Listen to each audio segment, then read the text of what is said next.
मफक्कर ने क्या खूब कहा है कि जो अजीम लीडर्स होते हैं वो आने वाली जनरेशन के मतलब सोचते हैं, वो उनके मुस्तकबिल के मतलब फ़िक्रमंद होते हैं, और जो पॉलिटिशियंस होते हैं वो सिर्फ़ और सिर्फ अपनी औलादों का सोचते हैं। वो सिर्फ़ और सिर्फ उनको फ्रांस और लंदन और वाशिंगटन और ऐसे शहरों के अंदर उनका मुस्तकबिल सेव करने की फ़िक्रमंदी में रहते हैं।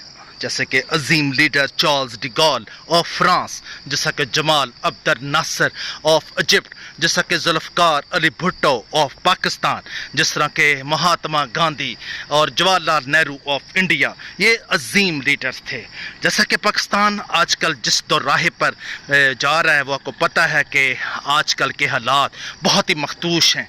हर बंदे की इकोनॉमिक कंडीशन जो है बहुत ही क्रिटिकल है।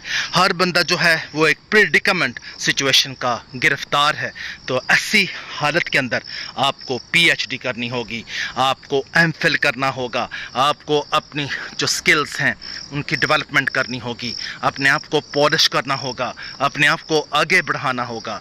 अदरवाइज़ यकीन करें आप दुनिया का कभी मुकाबला नहीं कर सकेंगे, कभी अपना फ्यूचर जो है उसको बेहतर नहीं कर सकेंगे। इस वक्त मैं अल्लामा इकबाल ओपन यूनिवर्सिटी में खड़ा हूँ। यहाँ पर मैं विज़िट कर रहा हूँ। शाम का वक्त है। यकीन करें यहाँ की शामें जो होती हैं इस्लामाबाद की, वो बड़ी सहर अंगेज़ होती हैं। जैसा कि कहते हैं ना, सुबह कोरिया की बड़ी सहर अंगेज़ हैं, बहुत ही ज़्यादा वो मैजिकल होती हैं। इसी तरह इस्लामाबाद की जो शामें हैं, यकीन करें वो बहुत ही खूबसूरत, बहुत ही गॉर्जस और बहुत ही यहाँ पर सीरेनिटी है, यहाँ पर बहुत ही ट्रैंक्विलिटी है। लेकिन जब बंदे का अंदर का मौसम यकीन करें अच्छा ना हो तो बाहर का मौसम भी अच्छा नहीं लगता। तो ऐसे में हमें अपने आप को भाई, अब हम रिज़ल्ट ओरिएंटेड इस सिचुएशन का हमें मुकाबला करना होगा। हमें अपने आप को इस चैलेंज के लिए तैयार करना होगा, क्योंकि ये जो हमारे हैं ना पॉलिटिशियंस, इन्हें पाकिस्तान से कोई मोहब्बत नहीं, इन्हें पाकिस्तान से कोई वास्ता नहीं। इन्हें तो सिर्फ़ और सिर्फ अपनी नस्लों का वास्ता है कि उनको कैसे इंग्लैंड में, यूएसए में, स्कैंडिनेवियन कंट्रीज़ के अंदर जाकर उनको सेट करना है। और उसकी ज़िंदा मिसालें आपके सामने हैं, जैसा कि हमारे जो पॉलिटिशियंस होते हैं, जैसे कि इसहाक डार साहब हैं, अब वो लंदन भागे हैं। जिस तरह के नवाज शरीफ साहब के बच्चे जो हैं वो इंग्लैंड के अंदर मौजें कर रहे हैं, और पाकिस्तानी तालिब इल्म जो हैं बेचारे वो सड़कों के ऊपर मटर गश्त कर रहे हैं। वो अपने मुस्तकबिल के मतलब फ़िक्रमंद हैं। उन्हें पता ही नहीं उनके साथ आने वाले दिनों में क्या होगा।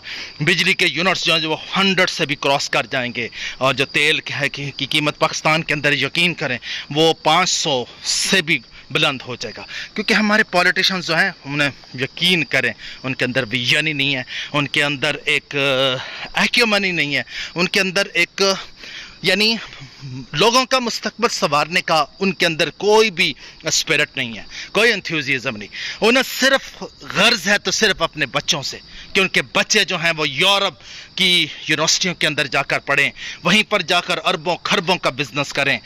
बाकी कौम जो है वो जाए भाड़ में, बाकी कौमों का उन्हें क्या गर्ज है। तो इसलिए जनाब, आइंदा इलेक्शन के अंदर आप खुद अपना ज़िम्मेदार होंगे। आपको सोचना होगा, अपने बच्चों का मुस्तकबिल सोचना होगा। जैसे कि पिछले दिन सोशल मीडिया पे एक पोस्ट लगी थी, या तो नवाज शरीफ के बच्चों की फ़िक्र कर लें, या जरदारी साहब के बच्चों की फ़िक्र कर लें, या अपने बच्चों की फ़िक्र कर लें। तो अब जो आइंदा इलेक्शन होंगे तो उसके अंदर माना कि यहाँ पर रिगिंग्स होती हैं, यहाँ बहुत बड़ी धांधली होती है, लेकिन इतना भी अंधेर नगरी नहीं है कि सारे के सारे रिजल्ट्स ही फैब्रिकेट कर दिए जाएं, सारे के सारे रिजल्ट्स ही कंकॉक्टेड कर दिए जाएं। ऐसी बात नहीं है जनाब। आखिरकार अवाम का भी कोई ना कोई एक रोल होता है। और भाई, जिस मुल्क के अवाम ही